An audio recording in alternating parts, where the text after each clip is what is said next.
नमस्कार दोस्तों, next IAS YouTube channel पर एक बार फिर से आप सभी का स्वागत है। मेरा नाम है सपना कुशवाहा और आज का जो हमारा डिस्कशन है आप देख सकते हैं कि आज हम डिस्कस करेंगे केन बेतवा लिंक प्रोजेक्ट के बारे में, जो कि आपके एग्जाम के पॉइंट ऑफ व्यू से काफ़ी इंपॉर्टेंट हो जाता है। और इसी के साथ ये पूरा टॉपिक आपका GS paper 3 environment, economy, infrastructure और डेवलपमेंट से जुड़ा हुआ है। अब इसी क्रम में हम आगे बढ़ते हुए इससे संबंधित जो भी इंपॉर्टेंट पॉइंट्स है, जो भी इंपॉर्टेंट बातें हैं, उन सबको हम एक एक करके कवर करेंगे। अच्छा, बीतों दिनों आपने एक आंदोलन के बारे में नाम सुना होगा, चीता आंदोलन के बारे में। अब इस आंदोलन में क्या था कि ये आंदोलन जो है वो मेन रूप से मध्य प्रदेश से जुड़ा हुआ था।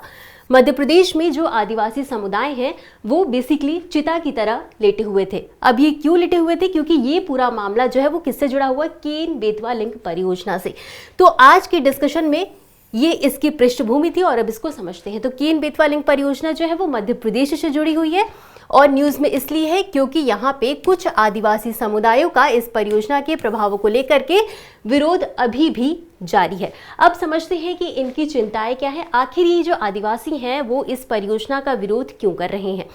तो सबसे पहला है विस्थापन, यानी कि ये जो आदिवासी समुदाय हैं ये प्रोजेक्ट वाले एरिया में निवास करते हैं। अब ये जो प्रोजेक्ट के कारण इनको विस्थापन करना पड़ेगा, जिसकी वजह से ये विरोध कर रहे हैं। साथ ही साथ इस परियोजना से वन और जैव विविधता पर भी प्रभाव देखने को मिल सकता है। कई लोगों की आजीविका का भी नुकसान होगा। साथ ही साथ जो आदिवासी हैं उनके पारंपरिक अधिकारों का भी हनन देखने को मिल रहा है, उन पर प्रभाव पड़ रहा है। और जो सबसे इंपॉर्टेंट चीज है वो पन्ना बाघ अभ्यारण्य पर भी इसका असर देखने को मिल रहा है। और इस अभ्यारण्य के अंतर्गत पन्ना और छतरपुर जिलों के कुल 22 गांव इस परियोजना से प्रभावित हो रहे हैं। जब भी कोई डेवलपमेंट होता है तो उसके कई नुकसान भी देखने को मिलते हैं। तो हम इसके लाभ के बारे में भी बात करेंगे और इससे जो नुकसान देखने को मिलेंगे उसके बारे में भी हम बात करेंगे। लेकिन उसके पहले हम जानेंगे केन बेतवा लिंक परियोजना के बारे में। तो ये जो परियोजना है वो मेन रूप से आपका बुंदेलखंड क्षेत्र से जुड़ा हुआ है और ये बुंदेलखंड क्षेत्र जो है वो आपका मध्य प्रदेश और उत्तर प्रदेश दोनों जगहों पे आता है। अब ऐसे समझिए कि कई क्षेत्रों में पानी की मात्रा अधिक होती है, कई क्षेत्रों में पानी की मात्रा कम होती है। अब जहां पर पानी ज्यादा होता है वहां पर आपको बाढ़ की समस्या देखने को मिलती है और जहां पर पानी कम होता है वहां पर क्या पड़ता है? सूखा। तो अब मान लीजिए कि इस एरिया में पानी ज्यादा है और इस एरिया में पानी कम है। अब हम चाह रहे हैं कि ये जो ज्यादा पानी वाला क्षेत्र है यहां से पानी को इस कम क्षेत्र वाले जो जगह है वहां पर लाया जाए। और इसी विचार के साथ आता है नदी जोड़ो परियोजना, यानी कि दो नदियों को जोड़ने की बात यहीं से सामने आती है। तो ये जो परियोजना है इसका उद्देश्य क्या है? तो इसका सीधा सा उद्देश्य है, इसमें देखिए केन बेतवा लिंक परियोजना है। तो ये केन जो है ये भी रिवर है और बेतवा जो है ये भी रिवर है। तो अब इस प्रोजेक्ट का मेन पर्पस जो है वो उद्देश्य क्या है? केन नदी के जल को बेतवा नदी बेसिन तक पहुंचाना ही इसका उद्देश्य है। अब ऐसा नहीं है कि दोनों नदियां जो है इनके बीच में किसी पाइप के द्वारा पानी जो है वो एक नदी से दूसरे नदी में पहुंचाया जाएगा। इसमें कई सारी संरचनाओं का निर्माण किया जाएगा और उसके बाद पानी पहुंचाया जाएगा, जिसमें कि मेन रूप से आपका दौधन बांध और लिंक नहर शामिल है। इन दोनों के माध्यम से पानी ज्यादा क्षेत्र वाली जगह से कम क्षेत्र वाली जगह पर पहुंचाया जाएगा। और इसके साथ ये जो पूरी प्रोजेक्ट है, ये जो पूरी परियोजना है, इसमें कुछ और संरचनाएं भी शामिल है, जैसे कि विद्युत परियोजना, एम्बेरोज एवं अन्य सिंचाई परियोजना भी इसमें शामिल है। और साथ ही साथ एक जो इंपॉर्टेंट चीज है वो क्या है कि राष्ट्रीय नदी जोड़ो परियोजना के अंतर्गत ही ये परियोजना आती है। अब जब आप मैप को देखेंगे तो ये रहा आपका बेतवा नदी और ये रहा आपका केन नदी, और ये जो प्रोजेक्ट प्रस्तावित है वो ये रहा केन बेतवा लिंक। तो ये रहा ये वाला एरिया इससे जुड़ा हुआ है।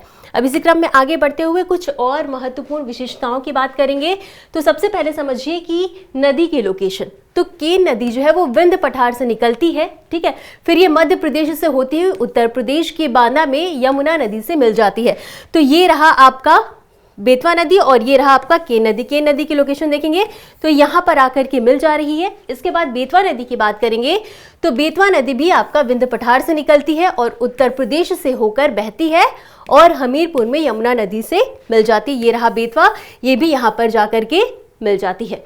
अब यहाँ पर कुछ जो संरचनाओं की हमने बात की थी पीछे, उसके बारे में जान लेते हैं। तो हमने बात की थी दौधन बांध के बारे में। इसकी ऊंचाई कितनी? 96.7 मीटर। आप इस मैप को अच्छे से देखिएगा, यहाँ पर है दौधन डैम और इसकी ऊंचाई कितनी? 96.7 मीटर और ये खजुराहो से लगभग 40 किलोमीटर दूर है। इसके बाद है लिंक नहर। लिंक नहर की जो कुल लंबाई है 216.465 किलोमीटर है। ये रहा आपका लिंक कैनाल।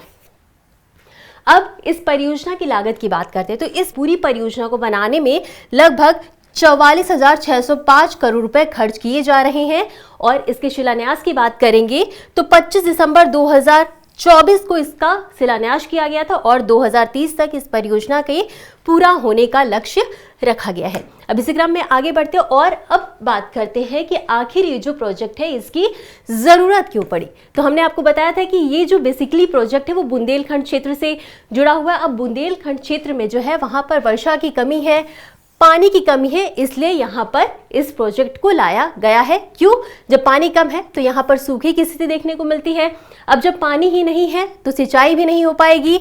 अब लोग क्या करेंगे कि ज्यादा से ज्यादा भूजल यानी कि जो पृथ्वी के नीचे जल है उस पर अधिक निर्भर होंगे। अब सिंचाई नहीं है तो कृषि उत्पादकता में कमी आएगी और साथ ही साथ पेयजल की भी समस्या देखने को मिलेगी और कृषि जो व्यवसाय है उस पर कई सारे व्यवसाय निर्भर करते हैं। अब जब कृषि उत्पादकता में कमी आ रही है तो जाहिर सी बात है कि रोजगार के अवसर सीमित होंगे और लोग एक जगह से दूसरी जगह पलायन करेंगे। जब उन्हें पानी ही नहीं मिल रहा है तो जाहिर सी बात है रोजगार ही नहीं मिल रहा है तो वो एक जगह से दूसरी जगह पर पलायन करेंगे। अब इतना समझने के बाद हम बात करेंगे कि इस परियोजना से लाभ क्या होगा। तो इसमें देखिए 10.62 लाख हेक्टेयर क्षेत्र में सिंचाई हो सकेगी। इसके अलावा यहाँ पर लगभग 62 लाख लोगों को पेयजल यानी कि पीने का जल प्राप्त होगा और 103 मेगावाट जल विद्युत उत्पादन किया जा सकेगा। साथ ही साथ 27 मेगावाट सौर ऊर्जा का भी उत्पादन होगा। और जो सबसे इंपॉर्टेंट चीज हमने बात की थी कृषि की समस्या की, तो यहाँ पर कृषि उत्पादन बढ़ेगा। जब पानी मिलेगा तो सिंचाई होगी, तो साथ ही साथ किसानों के आय में भी संभावित वृद्धि देखने को मिलेगी और इससे जुड़े जो रोजगार है रोजगार में वृद्धि होगी। साथ ही साथ जो स्थानीय आर्थिक गतिविधियां हैं उनको भी बढ़ावा मिलेगा। अब समझिए कि मध्य प्रदेश और उत्तर प्रदेश के कौन कौन से जिले हैं जो इस परियोजना से लाभान्वित होंगे। तो मध्य प्रदेश का पन्ना, छतरपुर, टीकमगढ़, निवाड़ी, सागर, दमोह, दतिया, विदिशा, शिवपुरी और रायसेन लाभान्वित होंगे। और साथ ही साथ उत्तर प्रदेश की बात करेंगे तो उत्तर प्रदेश का बांदा, महोबा, झांसी और ललितपुर जैसे जिले जो हैं वो इस परियोजना से लाभान्वित होंगे। अब जब इस परियोजना के बारे में हमने बात करी कि इससे लाभ क्या होंगे, अब ये समझिए कि हालांकि इस परियोजना का विरोध भी किया जा रहा है लेकिन इसे कई तरह की स्वीकृतियां भी प्राप्त हैं। जैसे कि 2017 में इस परियोजना को पर्यावरणीय स्वीकृति मिल गई थी, 2016 में वन्यजीव स्वीकृति मिल गई थी, साथ ही साथ 2017 में जनजातीय कार्य मंत्रालय की भी स्वीकृति मिल गई थी और 2023 में वन की भी स्वीकृति मिल गई थी। तो ये सारी स्वीकृतियां इस परियोजना को मिली हुई हैं। अब इससे इतना लाभ भी हो रहा है लेकिन अब इसका विरोध आखिर क्यों किया जा रहा है, आखिर ये जो पूरी परियोजना है वो विवाद का कारण क्यों बनी हुई है। देखिए, जब भी कोई बड़ी परियोजना होती है तो जाहिर सी बात है कि उससे पर्यावरणीय नुकसान भी होता है और सामाजिक लागत भी कई बार उठाना पड़ता है। तो सबसे पहला क्या है, भूमि अधिग्रहण, यानी कि अब ये जो परियोजना है इसके लिए जाहिर सी बात है कि लैंड की जरूरत पड़ेगी।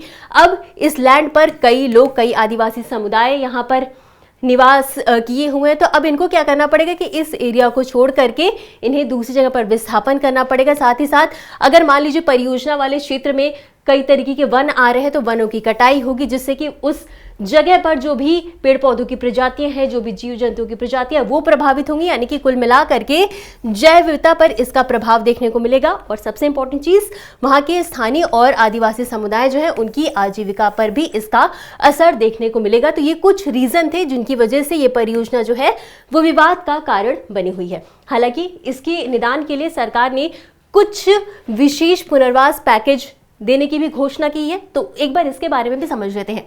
तो 2023 में विशेष R&R पैकेज घोषित किए गए थे। इसमें भूमि मुआवजा की बात की गई थी और भूमि मुआवजा कितना, 12.50 लाख प्रति हेक्टेयर या कानून के अनुसार निर्धारित राशि जो भी अधिक होगी वो व्यक्ति को दिया जाएगा भूमि मुआवजा के तौर पर। साथ ही साथ ग्रामीण क्षेत्र में विस्थापित परिवार को घर बनाने के लिए 7 लाख रुपए की भूखंड सहायता दी जाएगी और शहरी क्षेत्रों में 6.50 लाख की भूखंड सहायता दी जाएगी। और इसी के साथ अगर कोई व्यक्ति भूखंड सहायता नहीं लेना चाहता तो उसके स्थान पर एक और विकल्प है कि उसे 12.50 लाख रुपए एक मुश्त राशि दी जाएगी। और इसके अलावा जो पात्र SC/ST परिवार है उनके लिए अतिरिक्त सहायता का भी प्रावधान किया गया है। तो ये हमने समझ लिया इसके जितने भी पॉइंट्स थे। अब आगे हम बात करेंगे कि ऐसे में आगे की राह क्या होनी चाहिए।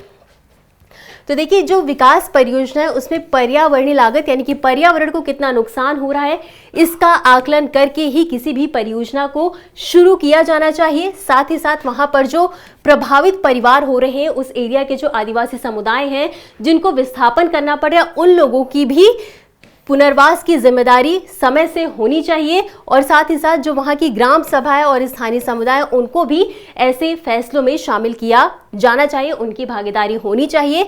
इसके अलावा वन और वन्यजीव संरक्षण को भी मजबूत करना चाहिए और साथ ही साथ जो पूरी परियोजना है उसके सामाजिक और पर्यावरणीय प्रभाव की निरंतर निगरानी करनी चाहिए, यानी कि उसके कारण जो भी परियोजना उसके कारण लोगों पर क्या असर पड़ रहा है, पर्यावरण पर क्या असर पड़ रहा है, इसकी योजना लगातार की जानी चाहिए। और यही था आज का पूरा हमारा डिस्कशन। इसी क्रम में आगे बढ़ते हुए हम बात करेंगे एक अभ्यास प्रश्न की। तो प्रश्न क्या है, केन बेतवा लिंक परियोजना के संदर्भ में निम्नलिखित कथनों पर विचार कीजिए। आपके पास 3 कथन है। पहला है, यह परियोजना मध्य प्रदेश और उत्तर प्रदेश के बुंदेलखंड क्षेत्र में जल की उपलब्धता बढ़ाने के उद्देश्य से बनाई जा रही है।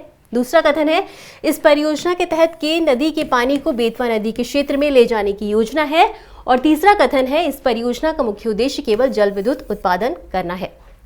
आपको बताना है कि उपरोक्त में से कौन सा या कौन से कथन सही है।